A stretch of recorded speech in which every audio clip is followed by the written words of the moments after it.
Bon, bonjour à tous. Au nom de FSC Canada, je vous souhaite la bienvenue à ce webinaire qui se place dans le cadre de la deuxième consultation de l'ébauche canadienne de la norme d'aménagement forestier qui, elle, sera applicable aux forêts de petite dimension, d'aménagement de faible intensité ou les forêts communautaires. Je me présente, mon nom est Hélène Marchand et je suis la directrice régionale pour FSC Canada. Je supervise actuellement le développement de cette norme. Aujourd'hui, j'ai avec moi Dominique Lessard, qui travaille avec nous sur ce projet de norme. Puis, il sera le présentateur principal pendant ce webinaire. Alors, Dominique, je te laisse la parole. Merci, Hélène. Donc, bon matin à tous. Merci d'être là à cette courte présentation sur la nouvelle norme qui s'applique, comme disait Hélène, aux forêts de petite dimension, faible intensité communautaire. Donc, quelques questions auxquelles nous tenterons de répondre aujourd'hui. Donc, les voici. Donc, à quel type de forêt cette norme s'applique-t-elle? Quelle norme cette nouvelle norme remplace-t-elle? Comment a-t-elle été développée? Quel est le rôle du groupe d'élaboration de la norme? De quelle façon un indicateur peut-il être modifié? Est-ce que le nombre d'indicateurs a été réduit? Et de quelle façon est structurée la norme en tant que telle? Y a-t-il des définitions importantes? Quels sont les principaux changements et de quelle manière puis-je soumettre mes commentaires et suggestions? Donc, la présentation va durer environ 30 minutes. Et puis, par la suite, présentement, vous êtes toutes, vos micros ont été coupés. Par contre, dès que j'ai terminé ma présentation, donc dans 30 minutes, Hélène va ouvrir les micros et vous permettre de poser des questions. Donc, nous serons, Hélène et moi, tous les deux disponibles pour un autre 30 minutes à la suite de ça.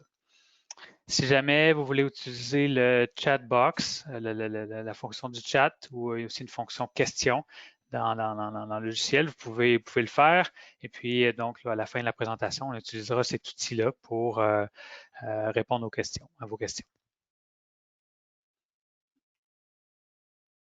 Donc, cette nouvelle norme a été développée pour 3 types de forêts bien précises. Donc, le premier type étant les forêts de petite dimension. Et puis, lorsqu'on parle de forêts de petite dimension, on parle de forêts de moins de 1000 hectares. C'est la définition qui a été adoptée par FSC Canada. Le deuxième type, c'est un type qu'on appelle d'aménagement de faible intensité. Et faible intensité est défini comme étant une forêt dans laquelle la récolte représente moins de 20% de l'accroissement annuel moyen. Et c'est bien un et non un ou ici, là, moins de 5000 mètres cubes annuellement ou une moyenne sur 5 ans. Le troisième type de forêt pour laquelle cette nouvelle norme s'applique, c'est les forêts communautaires. Donc, il y avait déjà une définition là, qui avait été adoptée dans la norme nationale. Et cette définition-là, elle est reconduite là, avec quelques changements, mais elle est, elle est ouverte pour la consultation. Donc, on définit la forêt communautaire comme toute forêt gérée par une administration ou un gouvernement local, un groupe communautaire, une communauté de Premières Nations ou une corporation possédée à majorité par une communauté et dont la gestion s'effectue au profit de la communauté et où les profits sont réinvestis dans la communauté. Donc à noter, fait très important, la limite qui était établie là, préalablement, qui avait été établie de, je crois, 80 000 hectares dans le passé, a été supprimée. Donc, il n'y a plus de limite de superficie pour se qualifier en tant que forêt communautaire. Par contre, il faut vraiment là, se qualifier selon cette définition-là.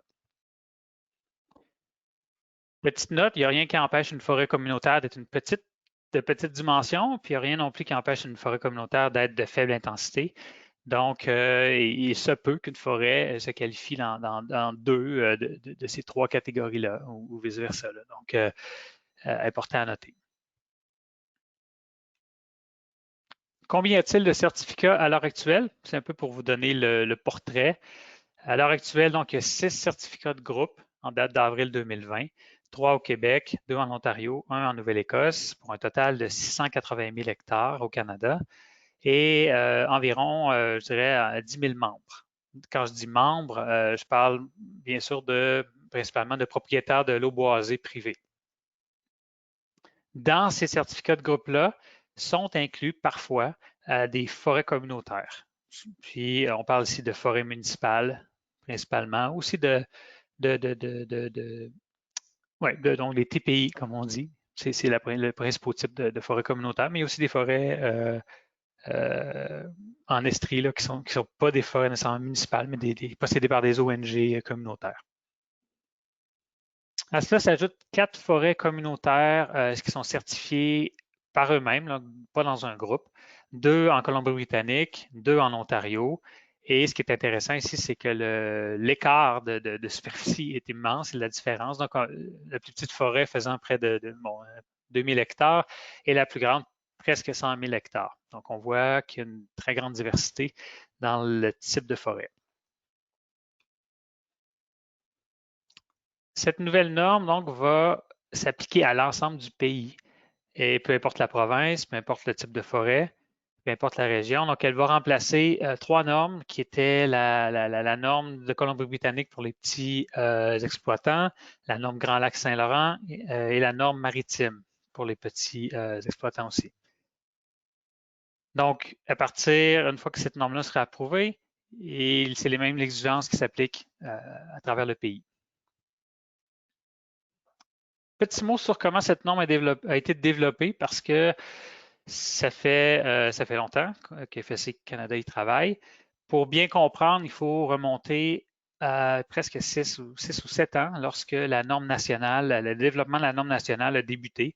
À cette époque-là, il avait été décidé que un sous-groupe d'indicateurs allait être développé pour les petites forêts et forêts communautaires et que ce sous-groupe d'indicateurs-là allait être une annexe à la norme principale. Donc, à l'époque, il y avait un panel d'experts techniques qui s'était penché sur le cas, qui avait utilisé la première ébauche, la norme NCA, la norme nationale d'aménagement forestier, donc ici NCAF, norme canadienne d'aménagement forestier. Tout ça en regardant les indicateurs génériques internationaux, parce que c'est ça la référence, c'est ça qu'on doit rencontrer. Puis qui avait créé une première version, donc on appelait EIR, qui veut dire échelle, intensité et risque, ébauche numéro 1. Donc à l'époque, il y avait cette ébauche numéro 1 qui avait été créée et puis qui avait été soumis en consultation publique, donc à l'automne 2016. À l'époque, il y avait le changement, il y avait beaucoup de changements sur la norme nationale en tant que telle. Et puis, il y avait un certain décalage. C'était très difficile de développer des sous-indicateurs alors que la norme principale changeait rapidement. Donc, il y a eu une décision de mettre en veille le développement de cette norme-là jusqu'à ce que la norme nationale soit approuvée. Donc, les travaux ont repris en février 2018 à la suite de l'approbation de la norme nationale. Donc, à partir de là, FSC Canada a pris les commentaires qui avaient été reçus lors de la consultation publique de 2016. L'ébauche numéro 1 a créé un Innovation Lab qu'on appelle, et puis a regardé là, les normes qui avaient été publiées entre-temps dans d'autres pays, aux États-Unis, en Angleterre, en France, etc. Et toujours en se basant sur les indicateurs génériques internationaux, qu'il ne faut pas oublier sont la base, sont la référence, c'est ce qu'on doit rencontrer comme exigence, a créé une ébauche numéro 2. Cette ébauche-là a été circulée dans des ateliers de travail régional qui ont été faits pour assembler des experts de différentes régions pour donner du feedback là, sur cette ébauche numéro 2-là. Et à la suite de ça, donc en utilisant ces commentaires-là reçus, le groupe d'élaboration des normes qu'on voit que j'ai mis ici en bleu, là, on a reformé ce groupe-là, on l'a remis actif et puis s'est penché sur l'ébauche numéro 2, les commentaires et a créé donc l'ébauche numéro 3 que vous avez entre vos mains présentement. Juste un petit mot peut-être avant qu'on continue, là, sur le groupe d'élaboration des normes.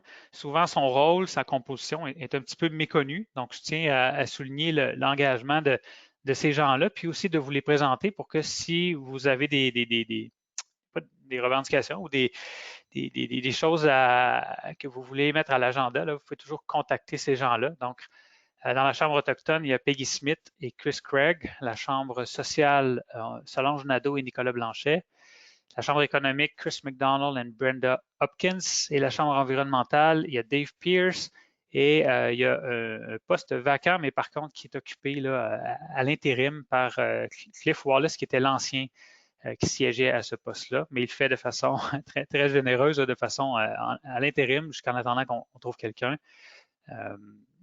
sur ce siège-là. Donc, le rôle du groupe d'élaboration des normes est très important. Donc, c'est premièrement de représenter leur chambre, de réviser les ébauches de normes, critère par critère, indicateur par indicateur, proposer des changements si nécessaire et au bout de la ligne, là, approuver les versions, les ébauches de la norme. Donc, l'ébauche que vous avez entre les mains présentement, le groupe d'élaboration des normes l'a approuvé pour la consultation, ce qui ne veut pas dire qu'il est parfait, puis qu'il pense que c'est la solution finale, mais le groupe d'élaboration des normes croyait que cette ébauche-là était suffisamment bien faite là, pour aller en consultation publique. Un petit mot un peu sur ce qui est à venir dans le futur. Donc, présentement, on se situe dans une période de 60 jours de consultation publique, donc en juin-juillet 2020. En même temps que se passe cette consultation publique-là, se passent aussi des tests terrain. Donc, il y a 3 détenteurs de certificats qui ont généreusement mis leur temps à la disposition de FSC Canada, puis donnent de leur temps pour tester soit la norme au complet ou soit certaines parties de cette norme-là. Donc, à la suite de ça, on va recueillir les commentaires du test terrain, les commentaires de la consultation publique, et il y aura une ébauche numéro 4 qui va se faire, toujours en se basant sur les indicateurs génériques internationaux et toujours avec la collaboration du groupe d'élaboration des normes, qui est le cœur un peu du développement de cette norme-là. Donc, une fois que l'ébauche numéro 4 sera complétée, elle sera soumise pour approbation justement au groupe d'élaboration des normes et à FSC Canada même pour approbation. Par la suite, il y aura un premier envoi qui sera fait à FSC International et bon, il y a plusieurs options ici, mais FSC International peut l'approuver telle quelle ou peut l'approuver de façon conditionnelle avec des conditions. C'est ce qui est arrivé avec la norme nationale, donc en nous demandant de retourner faire certains devoirs et de faire certains changements. Donc, on s'attend, si tout va bien, à ce que cette norme-là soit approuvée en 2021. C'est un peu aussi le schéma, là, mais c'est aussi pour parler de la transition. Donc, si on s'attend à une approbation en 2021, ce qui voudrait dire qu'on parle d'une mise en œuvre progressive et d'une période de transition qui durerait 12 mois suite à l'approbation. Généralement, il y a 3 mois de délai et puis la norme devient effective. Et de là, il y a 1 an de période de transition. Et la règle est la même règle qui est en vigueur pour la norme nationale, c'est-à-dire que les détenteurs de certificats doivent se faire auditer avant la fin de la période de transition qui dure 12 mois.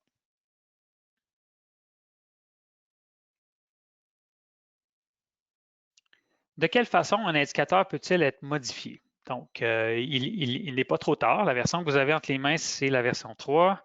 Il y a une raison pourquoi on va en consultation publique, c'est qu'on pense qu'il y a encore possibilité de l'améliorer. Donc, mais par contre, il y a des règles sur comment on peut modifier un indicateur. Et ces règles-là, en fait, on a 4 choix. On peut soit adopter un indicateur générique international tel quel, sans aucune modification, sans même changer un mot. On appelle ça adopter. La deuxième option, c'est de l'adapter, donc de modifier un indicateur générique international, soit en précisant la terminologie, la portée, l'efficacité. Donc, on parle ici dès qu'on change un mot, là, on parle d'adapter l'indicateur générique international. Troisième option, c'est de supprimer complètement un indicateur, de l'exclure, soit parce qu'il est jugé inapplicable dans le contexte canadien, ou soit parce qu'il ne contribue pas à mesurer la conformité du critère. On pourrait aussi dire dans ce cas-ci, soit qu'il n'est pas pertinent ou applicable dans un contexte soit de forêt communautaire ou de forêt de petite dimension. Et finalement, on peut ajouter un indicateur si le groupe d'élaboration des normes croit qu'une exigence qui est très particulière au contexte canadien n'est pas dans les indicateurs génériques internationaux. Donc, on est en mesure d'ajouter un nouvel indicateur. Je crois que dans la version que vous avez entre les mains, il y a un ou deux, peut-être trois indicateurs, je n'ai pas le nombre exact, qui ont été ajoutés, donc qui ne se retrouvaient pas dans les indicateurs génériques internationaux. Une question qu'on se fait souvent poser, en fait, c'est peut-on simplement laisser tomber un indicateur? Si, par exemple, il est déjà couvert par la réglementation en vigueur, si le régime forestier ou si les lois provinciales, les lois municipales couvrent déjà cette exigence-là. Et la réponse courte, je dois dire, est non. Sauf si, dans le cas où on est capable de démontrer que bon, l'indicateur ne s'applique pas dans le contexte canadien ou dans le contexte des forêts de petite dimension, ou que l'exigence est déjà couverte ailleurs dans un autre indicateur de la norme. Et puis, pour compliquer un petit peu les choses, je dois vous rappeler que chaque mot qui est supprimé ou remplacé dans un indicateur générique international doit être justifié auprès d'FSC international. Donc, la raison pourquoi on vous partage ça, c'est pour que vous gardiez en tête lorsque vous faites vos commentaires, vos suggestions, parce qu'on aime ça, recevoir des suggestions, mais gardez en tête que toute déviation de mots doit être justifiée. Il y a une raison pour qu'on n'utilise pas les mots qui sont dans l'indicateur générique.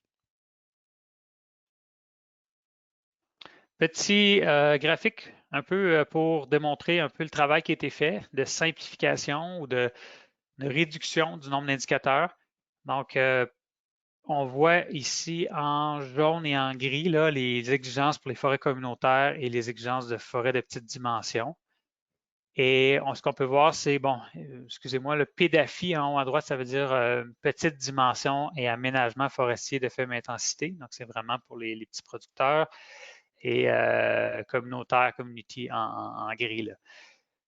Là. Ce qu'on voit, c'est qu'il y a 68 indicateurs de moins dans cette norme-là que vous avez entre les mains que celle de la norme nationale et 50 de moins que les indicateurs génériques internationaux. Donc, une baisse qu'on a réussi quand même à diminuer de façon significative au principe 2, au principe 4, au principe 6, au principe 10. Avec au principe 8 et 9, il y a quelques petites augmentations, mais c'est pour tenir compte du contexte canadien.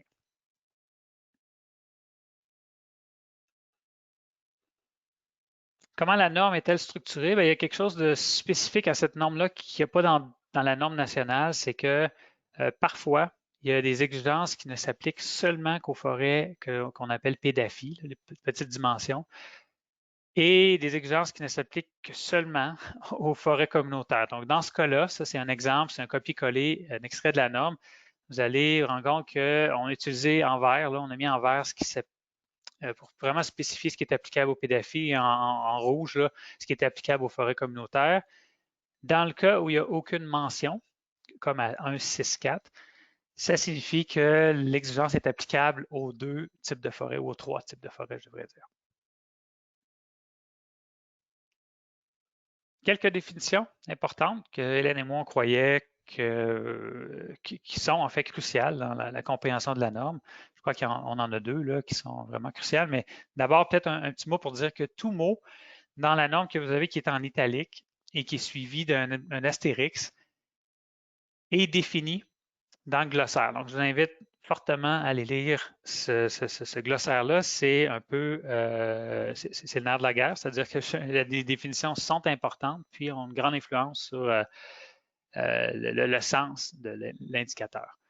Donc, la première définition, là, c'est vraiment celle qu'on retrouve, je crois, 150, le mot qu'on retrouve à peu près 150 fois dans la norme, c'est le mot organisation.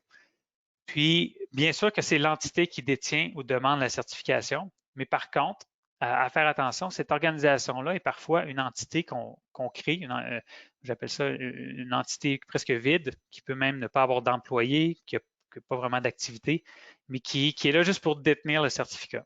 Souvent, ça peut être un ONG, ça peut être une compagnie.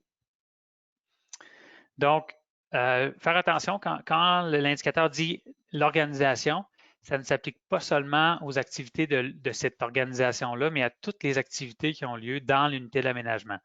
Donc, dans un certificat unique, l'organisation revient à ça peut désigner le propriétaire de la forêt, le gestionnaire de la forêt ou les deux.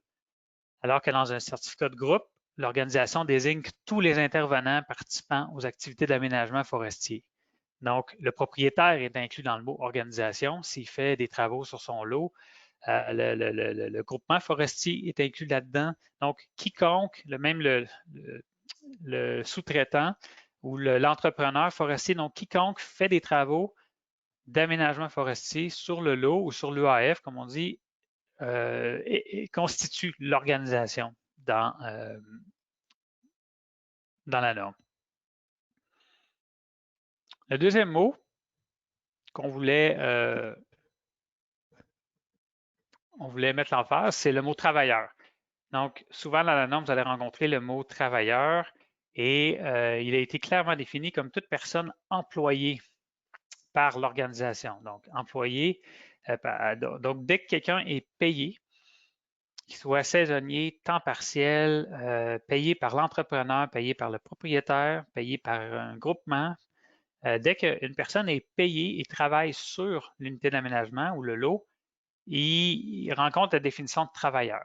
Par contre, quelqu'un qui ne serait pas payé, donc le propriétaire lui-même, faisant ses propres travaux sur son propre lot, les membres de sa famille, son frère, sa sœur, des bénévoles, ces gens-là ne rencontrent pas l'exigence, pas l'exigence de la définition de travailleur et donc ne sont pas soumis ou soumises à ces exigences-là.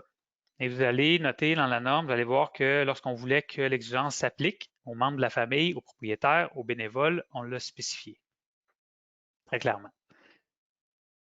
Donc, ce sont les deux définitions qu'on trouvait cruciales. Maintenant, quelques changements qu'on trouvait, qu'on voulait vous faire part, qu'on voulait partager avec vous, qu'on trouve important.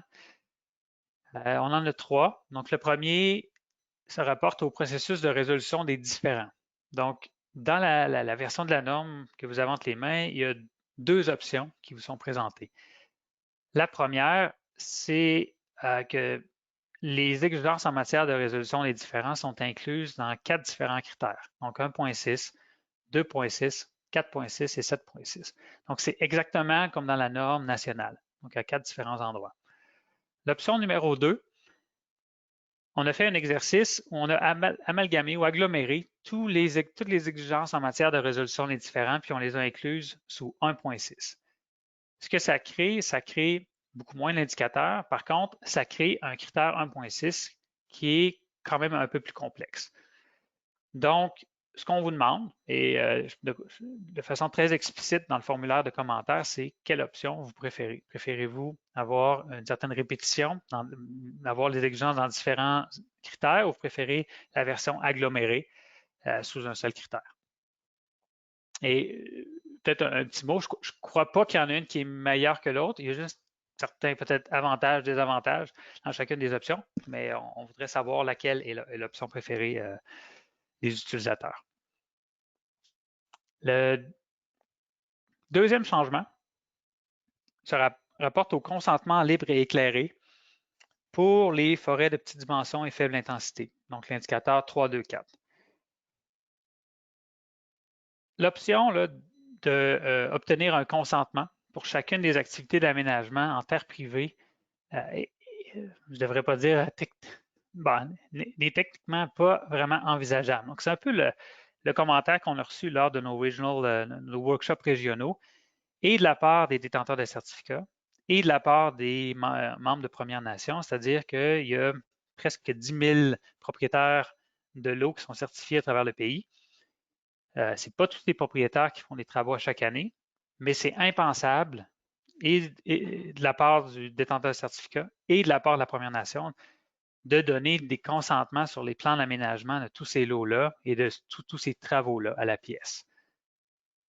Donc, FSC Canada a développé une nouvelle approche à 324 pour les forêts de petite dimension qui est basée sur un consentement de processus. Donc, au lieu de donner un consentement sur le plan d'aménagement ou sur l'activité d'aménagement en tant que telle, c'est plutôt un consentement sur une procédure ou un processus. Puis je vais essayer de donner des exemples pour que vous puissiez mieux comprendre, mais un exemple de processus pourrait être que une Première Nation, on s'assoit avec la Première Nation, puis elle nous dit dans ce secteur, je te donne mon consentement, peu importe le type d'opération. Par contre, dans ce secteur-là, je te donne pas mon consentement. Je vais te consulter sur chaque plan d'aménagement et chaque travaux. Ou ça peut être aussi dire bon, ben, je te donne mon consentement sur toutes les activités de reboisement et tout ça et d'éclaircie, mais les coupes totales, je voudrais être consulté, je voudrais qu'on m'avertisse. Un autre exemple, je vous donne mon consentement, par contre, dès qu'il y a du bouleau blanc de plus de certains diamètres, je veux absolument être averti. Ou, bon, les conditions, le processus est libre à être développé entre le détenteur de certificat et chacune des Premières Nations. Ce n'est pas quelque chose qui est prescrit, mais le but étant d'éviter qu'on ait besoin d'obtenir un consentement à la pièce sur chacun des plans d'aménagement et chacune des activités d'aménagement. Donc, lors de nos workshops régionaux, je crois qu'il y a eu un consensus sur cette approche-là. Maintenant, ce qu'on veut savoir, c'est est-ce que c'est bien décrit dans la norme? Est-ce que c'est bien expliqué? Est-ce que c'est compréhensible, la façon que c'est écrit? Est-ce que ça peut amener à des débordements? Est-ce qu'il y a un risque à ça? Donc, c'est le genre de commentaires qu'on aimerait recevoir par rapport à cet élément-là. Le troisième changement ou spécifique qu'on veut illustrer, c'est par rapport au réseau d'aires de conservation pour les petites forêts, donc à 6.5.1. Dans cet indicateur-là, il est demandé qu'un minimum de 10 doit être mis en conservation sur chacune des lots ou des UAF là, de plus de 50 hectares. Et ce, soit à l'échelle du lot ou soit à l'échelle du groupe. FSC Canada a déjà essayé dans le passé ou même encore d'enlever cette exigence-là de 10 Par contre, on s'est fait dire à l'international que s'il n'y avait pas cette exigence-là, la norme ne serait pas approuvée. Donc, ce 10 %-là doit être dans la norme. On est chanceux, il y a déjà une interprétation à l'international qui dit que tout lot de 50 hectares et moins a l'opportunité de regarder à l'extérieur de son lot pour considérer des aires protégées légales, là, des aires protégées provinciales ou fédérales dans le même type d'écosystème pour rencontrer l'exigence du 10 Par contre, les lots de plus de 50 hectares doivent rencontrer cette exigence-là de 10 Et comme je disais, il y a possibilité de le rencontrer à l'échelle du lot ou il y a possibilité de le rencontrer à l'échelle du groupe. Donc, à l'échelle du groupe, ça voudrait dire qu'un lot pourrait être en conservation à 100 mais puis permettre à 10 autres lots de ne pas avoir aucun pourcentage en conservation. Par contre, ou en fait, heureusement, ce qui peut contribuer ou ce qui peut être inclus dans le calcul de l'aire de conservation a été élargi pour les petits exploitants. Donc, on parle ici que les bandes riveraines, les milieux humides, les ravages, tout ça. Donc, une plus grande flexibilité sur ce qui peut être inclus dans le 10 Donc, lisez-le attentivement. Donnez-nous votre feedback. C'est un élément nouveau, c'est un élément qui n'existait pas avant.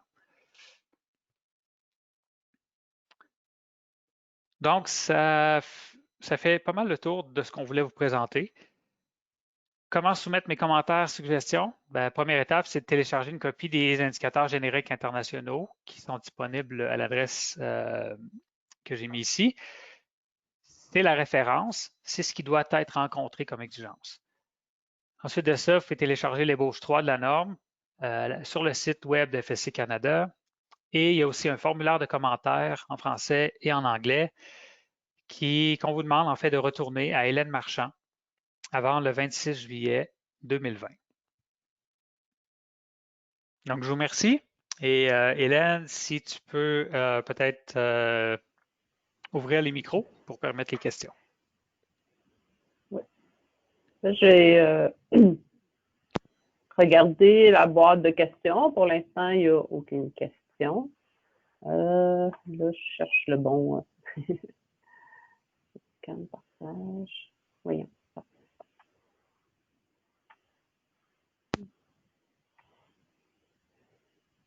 Donc, actuellement, oh, ça n'a pas fonctionné. OK. Là, actuellement, je crois que si vous voulez parler, vous pouvez vous démuter vous-même. Vous pouvez me dire si ça ne fonctionne pas, mais vous avez juste à cliquer là, sur le petit micro rouge, puis vous seriez capable, là, vous auriez le contrôle. Vous pouvez aussi lever la main. Je peux le faire pour vous. Vous pouvez aussi l'écrire dans la boîte de questions si vous ne voulez pas parler. Pour l'instant, je ne vois rien. Ça semble que peut-être très clair. En attendant que des gens se définissent pour une question, on peut, si ça vous intéresse, on peut vous envoyer une copie de la présentation à tous les participants. Bon, mais merci Daniel.